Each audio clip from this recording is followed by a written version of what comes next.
दोस्तों यह पार्ट वहीं से शुरू होता है जहां से हमारा पिछला पार्ट खत्म हुआ था। दोस्तों आपने पिछले पार्ट में देखा होगा कि हमारा मेन कैरेक्टर हानुल एक ऐसे बंदे को ढूंढ रहा होता है जो हान चोर की तरह ताकतवर और वजनदार इंसान हो, और उसके ढूंढने के लिए वे एक क्लब के अंदर आ जाता है जहां पर उसे एक बंदा दिखाई देता है। और वह बंदा कहने लग जाता है कि है तुम हाई स्कूलर्स, मेरे बाथरूम में जाने के बाद तुमने मेरी बॉल को तो टच नहीं किया, अगर तुमने टच किया है तो तुम मेरे हाथों से मरोगे।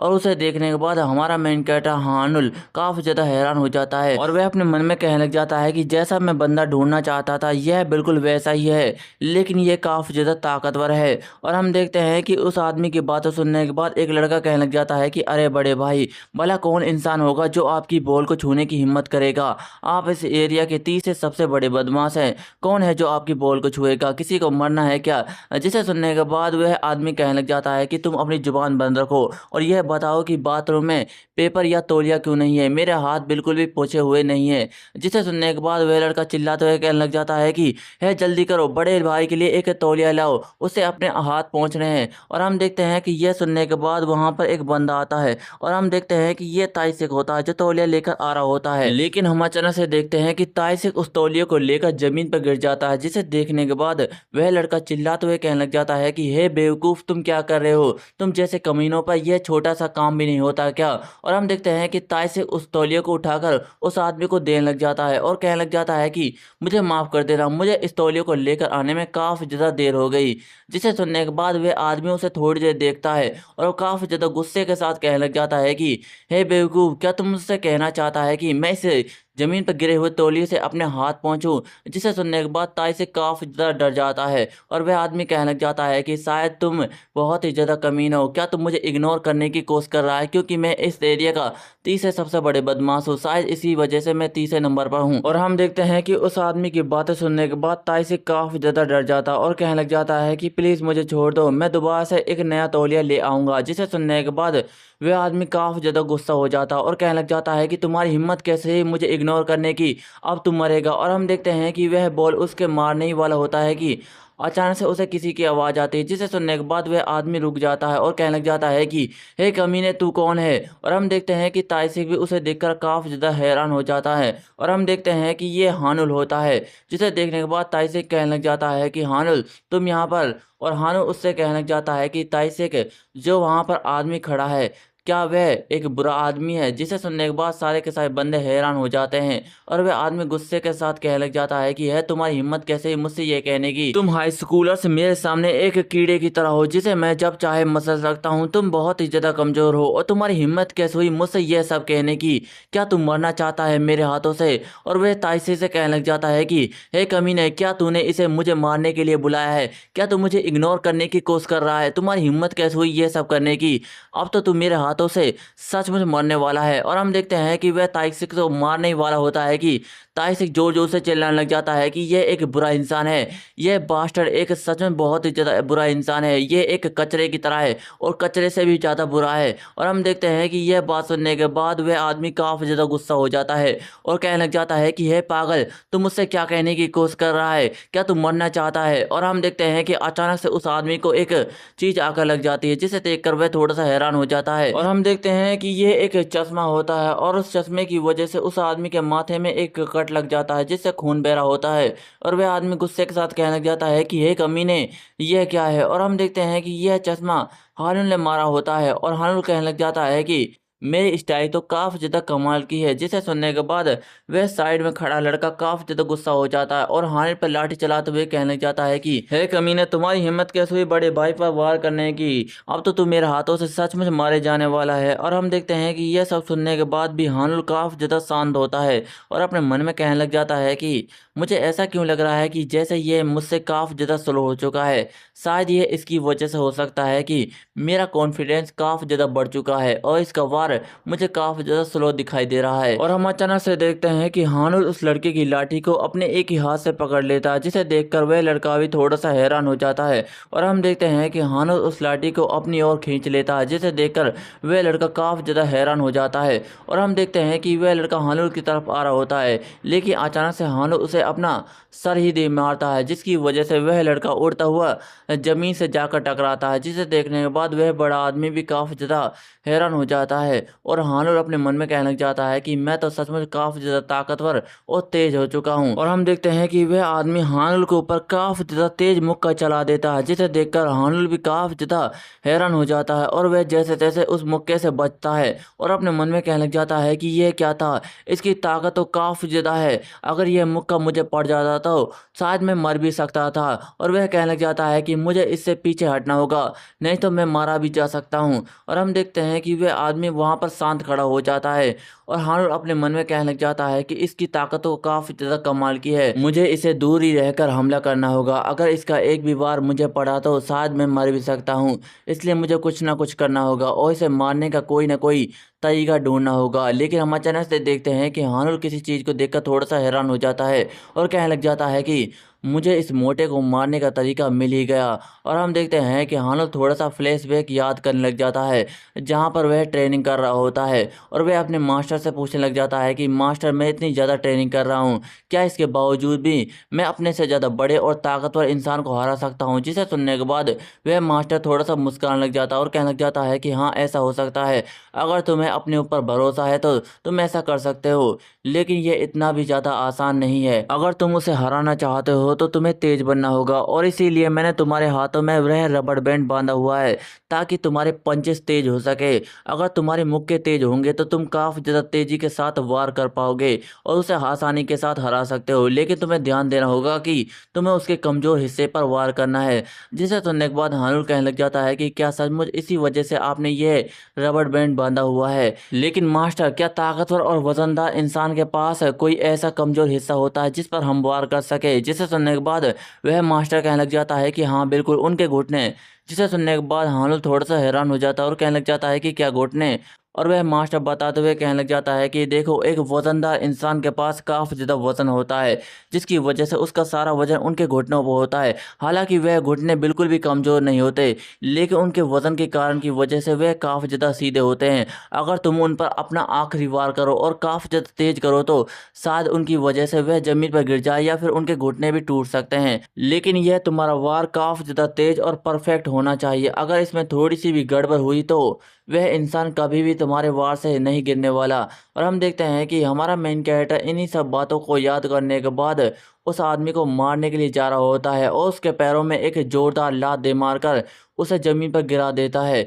लेकिन हम अचानक से देखते हैं कि हमारा मेन कैरेक्टर उस पर मुक्का चलाते हुए कहने लग जाता है कि मेरे पास यही मौका है, मुझे अपने आखिरी वार को बड़ी तेजी के साथ करना होगा। उसकी ठुड्डी का हिस्सा काफी ज्यादा खुला हुआ है, मुझे उस पर ही वार करना चाहिए। और हम देखते हैं कि हानुल उस पर वार कर रहा होता है, जिसे देखने के बाद वह आदमी अपने मन में सोचने लग जाता है कि यह तो सिर्फ एक हाई स्कूलर है, इसका मुक्का मेरा क्या ही बिगाड़ लेगा।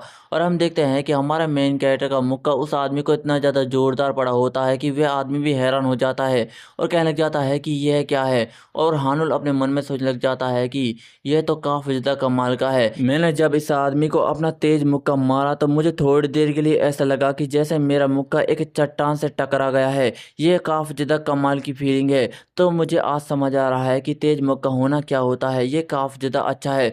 और हम देखते हैं कि अचानक से वह आदमी अपने होश में आ जाता है, जिसे देखकर हमारा मेन कैरेक्टर हानुल भी हैरान हो जाता है और कहने लग जाता है कि यह कैसे। और हम देखते हैं कि वह आदमी हानुल को पकड़ लेता है और हानुल अपने मन में कहने लग जाता है कि आखिरकार ऐसे कैसे हो सकता है, मैंने इसे अपना फाइनल स्ट्राइक मारा है और ये काफ़ी ज़्यादा तेज था, इससे तो कोई भी नहीं बच सकता, आखिरकार ऐसा कैसे हो रहा है। और हम देखते हैं कि वह आदमी अचानक से हमारे मेन कैरेक्टर को उठाता है और दूर फेंक देता है। और हम देखते हैं कि हमारा मेन कैरेक्टर हानुल एक टेबल से जाकर टकराता है और ज़मीन पर गिर जाता है और हम देखते हैं कि उसकी हालत काफ़ी ज़्यादा ख़राब हो चुकी होती है। और वह आदमी भी वहीं पर आ जाता है और कहने लग जाता है कि भले ही तुम एक स्टूडेंट हो, मुझे इस बात से कोई भी फ़र्क नहीं पड़ता, तुमने मुझे परेशान करने की कोशिश की है और आज तुम मेरे हाथों से मरने वाले हो। जिसे सुनने के बाद हानुल हैरान हो जाता है और कहने लग जाता है कि नहीं, मेरा काम अभी ख़त्म नहीं हुआ है। और हम देखते हैं कि वह आदमी उसे मारने ही वाला होता है कि अचानक से उस आदमी को कोई आवाज़ देता है और कहने लग जाता है कि ह्यूंग, रुक जाओ। जिसे सुनने के बाद वह आदमी वहीं पर रुक जाता है और हम देखते हैं कि यह बंदा और कोई नहीं बल्कि हान चोल होता है, जो उससे कहने लग जाता है कि ह्यूंग तुम उस लड़के को छोड़ दो, तुमने मुझसे कहा था कि अगर मुझे कोई चीज़ चाहिए तो मुझे पूछने की कोई भी जरूरत नहीं है। मैंने सही कहा ना? मैं जानता हूँ कि यह सही वक्त नहीं है, लेकिन क्या तुम मुझे मौका दोगे इस लड़के के टुकड़े टुकड़े करने का? मैं इसे मारना चाहता हूँ। जिसे सुनने के बाद वह ह्यूंग आदमी कहने लग जाता है कि हान चोल, मैंने कभी भी नहीं सोचा था कि तुम इतनी कचरा चीज़ को मुझसे मांगोगे, लेकिन इस लड़के ने मुझे काफ़ी ज़्यादा परेशान किया है, मैं इसे तुम्हें बिल्कुल भी नहीं सौंप सकता। जिसे सुनने के बाद हान चोल कहने लग जाता है कि मैं जानता हूँ कि तुम कैसा महसूस कर रहे हो, मैं तुम्हारी बात को समझ सकता हूँ, लेकिन अगर तुमने इस हाई स्कूल स्टूडेंट को पीटा तो यह बात बाहर पता चल जाएगी और तुम्हारी कोई भी इज्जत नहीं रहने वाली। जिसे सुनने के बाद वह आदमी कहने लग जाता है कि हाँ, तुमने बिल्कुल सही कहा, तुमने तो आज मेरा मज़ा ही खराब कर दिया। और हम देखते हैं कि वह ह्यूंग वहाँ से जाने लग जाता है और कहने लग जाता है कि हे बच्चे, तुम आज काफ़ी ज़्यादा लकी हो। और हम देखते हैं कि वह जाते जाते हान चोल के कंधे पर हाथ रखता है और कहने लग जाता है कि देखो, मैं 60 साल का हो चुका हूँ, अब मैं बूढ़ा होने जा रहा हूँ, आगे की चीज़ें तुम्हें ही संभालनी है, तुम अपना ख्याल रखना। जिसे सुनने के बाद हान चोल कहने लग जाता है कि तुम्हारा बहुत बहुत शुक्रिया। और हम देखते हैं कि हान चोल हानुल के पास आता है और कहने लग जाता है कि मैं टूर्नामेंट का इंतज़ार नहीं कर सकता था, इसलिए मैं तुमसे मिलने के लिए आ गया। और वह कहने लग जाता है कि भला मैं किसी इंसान को अपना खिलौना तोड़ने के लिए कैसे कह सकता हूँ, मैं तो तुम्हें खुद मारना चाहता हूँ, वह भी अपने हाथों से। फिर इसके बाद हमें जिम का सीन दिखाया जाता है और हम देखते हैं कि छत के ऊपर ताइसक और हानुल आ चुके होते हैं। और ताइसक कहने लग जाता है कि हानुल, तुम्हें यह क्या हुआ? मेरा मतलब है कि तुम काफ़ी ज़्यादा बदल चुके हो, आखिरकार ये सब कैसे हुआ? जिसे सुनने के बाद हारुल कोई भी जवाब नहीं देता और ताई से कहने लग जाता है कि मुझे तुमसे जलन होती है। जिसे सुनने के बाद हारुल हैरान हो जाता है और ताई से कहने लग जाता है कि तुम काफ़ी ज़्यादा ताकतवर बन चुके हो, लेकिन मैं अभी भी बहुत ही ज़्यादा कमज़ोर हूँ, मुझे ऐसा फील होता है कि जैसे कि।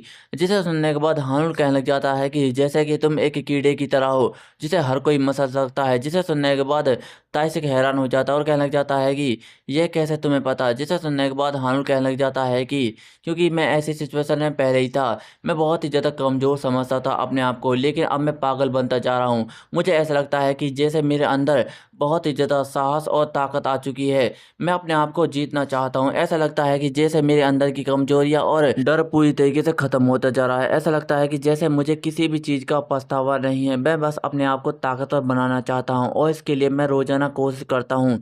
लेकिन इसके बावजूद भी मुझे ऐसा लगता है कि जैसे मैं कुछ भी नहीं कर सकता, अभी भी मैं बहुत ही ज़्यादा कमज़ोर हूँ और मेरे कोई भी दोस्त नहीं है। जिसे सुनने के बाद वह आताई से कहने लग जाता है कि है तुम ऐसा क्यों कह रहे हो? तुम्हारी वजह से तो मैंने उस गैंगस्टर को कचरे का टुकड़ा कहा था और अब तुम ऐसा कह रहे हो। तुम्हें ऐसा कहने की कोई भी ज़रूरत नहीं है। मैं तुम्हें अपनी ज़िम्मेदारी देता हूँ। आज से तुम्हें मेरी ज़िम्मेदारी लेना और मेरी रक्षा करना जब भी मुझे तुम्हारी ज़रूरत हो। जिसे सुनने के बाद हारून हैरान हो जाता है और ताई से कहने लग जाता है कि मुझे लगता है कि मैंने कुछ ज़्यादा ही कह दिया, लेकिन जब तुमने मुझसे कहा था कि ये कोई बुरा इंसान है तो मुझे ऐसा लगा था कि जैसे हम दोनों दोस्त हैं और तुम भी मुझे अपना दोस्त मानते हो। जिसे सुनने के बाद हानुल थोड़ा सा हैरान हो जाता है और कहने लग जाता है कि तुम मुझसे क्या कहना चाहते हो। लेकिन हम अचानक से देखते हैं कि उसे किसी की आवाज़ आती है और वह कहने लग जाता है कि हानुल, तुम वहाँ पर क्या कर रहे हो? क्या तुम्हें पता नहीं है कि कल से तुम्हारी स्पेशल ट्रेनिंग शुरू होने वाली है, तुम्हें जाकर सो जाना चाहिए। जिसे सुनने के बाद हानुल हैरान हो जाता है और कहने लग जाता है कि स्पेशल ट्रेनिंग, इसका क्या मतलब है मास्टर? और वह मास्टर बताने लग जाता है कि तुम्हारे टूर्नामेंट को होने में सिर्फ 2 ही दिन बचे हैं, आज से सिर्फ तुम सोओगे और खाओगे, सोओगे और खाओगे, तुम्हें कुछ करने की कोई भी ज़रूरत नहीं है, बस तुम जाकर आराम करो। जिसे सुनने के बाद हानुल हैरान हो जाता है और कहने लग जाता है कि क्या मैं सोऊंगा और खाऊंगा, इसका क्या मतलब है? और हानुल हमें बताने लग जाता है कि उस दिन के बाद मैं सोया और खाना खाया और मैंने आराम किया और आज मेरे ट्रेनिंग का दिन आ चुका है। 2 दिन बीत चुके हैं लेकिन मैंने बिल्कुल भी ट्रेनिंग नहीं की है और सब के सब लोग मुझे बधाई देने के लिए आ गए हैं। और हम देखते हैं कि हमारा मेन कैरेक्टर एक कमरे के अंदर सो रहा होता है और अपने मन में कहने लग जाता है कि उस दिन उन बदमाशों को पीटने के बाद मैंने बिल्कुल भी ट्रेनिंग नहीं की, लेकिन इसके बावजूद भी मुझे बिल्कुल भी डर नहीं लग रहा और ऐसा लग रहा है कि जैसे मैं इस दिन का बहुत ही ज़्यादा इंतजार कर रहा था। ये काफ़ी ज़्यादा एक्साइटिंग फीलिंग है। और हम देखते हैं कि अचानक से किसी के बाहर चिल्लाने की आवाज़ आती है और यह गैंगली होता है जो कहने लग जाता है कि है मेरे पंचिंग बैग, तुम वहाँ पर क्या कर रहे हो? जल्दी से नीचे आओ, तुम्हें पता है कि कितना टाइम बीत चुका है। जिसे सुनने के बाद हानु थोड़ा सा हैरान हो जाता है और अपने जैसे तैसे जूते पहनते हुए कहने लग जाता है कि मैं अभी आ रहा हूँ। और हम देखते हैं कि हानुल जल्दी जल्दी नीचे आ जाता है और कहने लग जाता है कि मुझे माफ़ कर देना, दरअसल मैं कुछ सोच रहा था और मुझे वक्त का पता ही नहीं लगा। और हम देखते हैं कि जैसे ही वह सामने की तरफ देखता है वह काफ़ी ज़्यादा हैरान हो चुका होता है। और हम देखते हैं कि यह गैंगली होता है जो अपने साथ अपने एक लग्जरी कार और अपने साथ बहुत सारे बंदे लेकर आया हुआ होता है, जिसे देखने के बाद हानल काफ़ी ज़्यादा हैरान हो रहा होता है। और उसका मास्टर कहने लग जाता है कि हे बेवकूफ़, तुम्हारी हिम्मत कैसे हुई अपने मास्टर को इतना ज़्यादा इंतजार कराने की? क्या तुम्हें लगता है कि तुम्हारे अंदर काफ़ी ज़्यादा हिम्मत आ चुके हैं? जिसे सुनने के बाद हानल कहने लग जाता है कि मास्टर, लेकिन यह क्या है? जिसे सुनने के बाद गैंगली कहने लग जाता है कि तुम्हारे कहने का क्या मतलब है? तुम इतने दिन से हमारे मास्टर के पास ट्रेनिंग ले रहे हो और इसके बाद तुम मुझे फॉलो कर रहे हो, तुम्हारे कहने का मतलब है? जिसे सुनने के बाद वह मास्टर कहने लग जाता है कि देखो, ऐसा बिल्कुल भी नहीं है। और गैंगली इस बात को सुनने के बाद काफ़ी ज़्यादा हैरान हो जाता है और वह मास्टर बताने लग जाता है कि तुम दोनों की फाइट आज ही होने वाली है। तुम्हारी फाइट हैनाम डोंग में होने वाली है और इसकी फाइट डूनो डोंग में होने वाली है। दोनों की फाइट आज ही होने वाली है और तुम इसके लिए साथ जाने वाले हो। मैंने सही कहा ना? क्या तुम्हें कोई प्रॉब्लम तो नहीं? और हम देखते हैं कि इस बात को सुनने के बाद गैंगली वहां से जाने लग जाता है और कहने लग जाता है कि आज मेरा पहला दिन है टूर्नामेंट के लिए, लेकिन इसके बावजूद भी मेरा मास्टर मुझे कोई भी एडवाइस नहीं दे रहा है। लगता है कि उसे अपने नए स्टूडेंट से काफ़ी ज़्यादा लगाव हो गया है। और हम देखते हैं कि अचानक से वह मास्टर गैंगली को आवाज़ देता है, जिसे सुनने के बाद गैंगली थोड़ा सा हैरान हो जाता है और कहने लग जाता है कि लगता है कि मेरे मास्टर को मैं ही पसंद हूँ। लगता है कि वह मुझे कोई एडवाइस देना चाहता है। और वह मास्टर कहने लग जाता है कि है तुम हमें लिफ्ट दे सकते हो वहां तक पहुंचने के लिए? जिसे सुनने के बाद गैंगली काफी ज्यादा गुस्सा हो जाता है और अपने मन में कहने लग जाता है कि मेरे मास्टर को तो किसी भी चीज से कोई भी फर्क नहीं पड़ता। और हम देखते हैं कि वह मास्टर कहने लग जाता है कि है तुम पीछे हटो, अपने मास्टर को पहले गाड़ी के अंदर जाने दो। जिसे सुनने के बाद गैंगली कहने लग जाता है कि लेकिन मैंने तो तुम्हें अपनी गाड़ी में बैठने के लिए इजाज़त नहीं दी है। और फिर इसके बाद हानुल हमें बताने लग जाता है कि मैंने आखिरकार पहला कदम गैंग डेचुन को मारने के लिए बढ़ा ही दिया। ये सिर्फ एक जीटी मैच है जिसमें हमने बहुत सारे पॉइंट हासिल करने होते हैं, तभी जाकर हम टूर्नामेंट में शामिल हो पाते हैं। और हमें पता चलता है कि यह कोई टूर्नामेंट नहीं बल्कि एक छोटा सा जीटी मैच है जिसमें हमारे मेन कैरेक्टर हानुल को 32 पॉइंट हासिल करने हैं। और हम देखते हैं कि हानुल उस जगह आ चुका होता है और इस जगह का नाम है चुनहो डोंग होता है। और हानुल अपने मन में कहने लग जाता है कि मैं इस दिन का कितने ज़्यादा इंतजार कर रहा था, मुझे काफ़ी ज़्यादा अच्छा लग रहा है, लेकिन मुझे यहाँ पर कोई भी इंसान नज़र क्यों नहीं आ रहा। जिसे सुनने के बाद अचानक से उसका मास्टर वहाँ पर आ जाता है जो उसे कहने लग जाता है कि यहाँ पर तुम्हें कोई भी इंसान नज़र नहीं आने वाला क्योंकि यह ब्लडी फाइट है। जिसे सुनने के बाद हानुल थोड़ा सा हैरान हो जाता है और वह मास्टर बताने लग जाता है कि देखो, मैं तुम्हें पहले ही बता दूं कि ये एक बदमाशों के टूर्नामेंट में है जिसमें बहुत सारे बदमाश हिस्सा लेते हैं और शुरुआत में ही काफ़ी ज़्यादा खून खराबा करते हैं, जिसकी वजह से यहाँ पर नॉर्मल पब्लिक नहीं आ सकती क्योंकि उन बदमाशों को संभालना पुलिस के लिए भी काफ़ी ज़्यादा मुश्किल हो जाता है। और इसके साथ साथ यहाँ पर बहुत सारे जीटी मैच होने वाले हैं जिनका टाइम अलग अलग रखा गया है। जिसे सुनने के बाद हानुल कहने लग जाता है कि इसका मतलब है कि यहाँ पर कोई भी इंसान हमें नहीं दिखने वाला। और हम देखते हैं कि अचानक से वहाँ पर कोई आ जाता है, जिसे देखने के बाद हानुल और वह मास्टर दोनों हैरान हो जाते हैं। और हम देखते हैं कि ये एक बूढ़ा आदमी होता है जो कहने लग जाता है कि तुम्हारा नाम ही हानुल है ना, और तुम्हारी फाइट चुनहोडोंग में होने वाली है, मैंने सही कहा ना? जिसे सुनने के बाद हानुल कहने लग जाता है कि हाँ बिल्कुल, आप बिल्कुल सही हैं। जिसे सुनने के बाद वह आदमी हमारे मेन कैरेक्टर को एक कपड़ा देते हुए कहने लग जाता है कि यह लो, इसे पहन लो। जिसे सुनने के बाद हानुल थोड़ा सा हैरान हो जाता है और वह आदमी बताने लग जाता है कि देखो, ये एक बदमाशों की फाइट है जिसमें बहुत सारे बदमाश आते हैं और शुरुआत में ही काफ़ी ज़्यादा एक्साइटेड हो जाते हैं और अपने अपोनेंट को मारने लग जाते हैं और खून खराबा करते हैं, जिसकी वजह से हमें यह मास्क उन्हें देना पड़ता है। प्लीज़ इसे पहन लीजिए। हालांकि इसकी कोई भी ज़रूरत नहीं है, लेकिन ये रूल है, तुम्हें पहनना ही होगा। जिसे सुनने के बाद वह मास्टर कहने लग जाता है कि देखो, जब तुम इसे पहनो तो तुम अपने चश्मे उतारते वक्त अपनी आंखें ज़रूर से बंद रखना, क्योंकि मुझे तुम्हारे बारे में पता है कि जब भी तुम अपने चश्मे उतारते हो तुम बेकाबू हो जाते हो और किसी से भी लड़ पड़ते हो। जिसे सुनने के बाद हमारा मेन कैरेक्टर हानुल कहने लग जाता है कि मुझे इसके बारे में पहले से ही पता है मास्टर, मैं जानता हूँ कि मैं चश्मे जब भी उतारता हूँ मेरे अंदर एक अलग ही पर्सनैलिटी आ जाती है और मैं अपने आप को कंट्रोल कर सकता हूँ। आपको ज़्यादा चिंता करने की कोई भी ज़रूरत नहीं है। और वैसे भी ये एक छोटा सा टूर्नामेंट है जिसे मुझे जीत कर आगे जाना है, मैंने सही कहा ना मास्टर?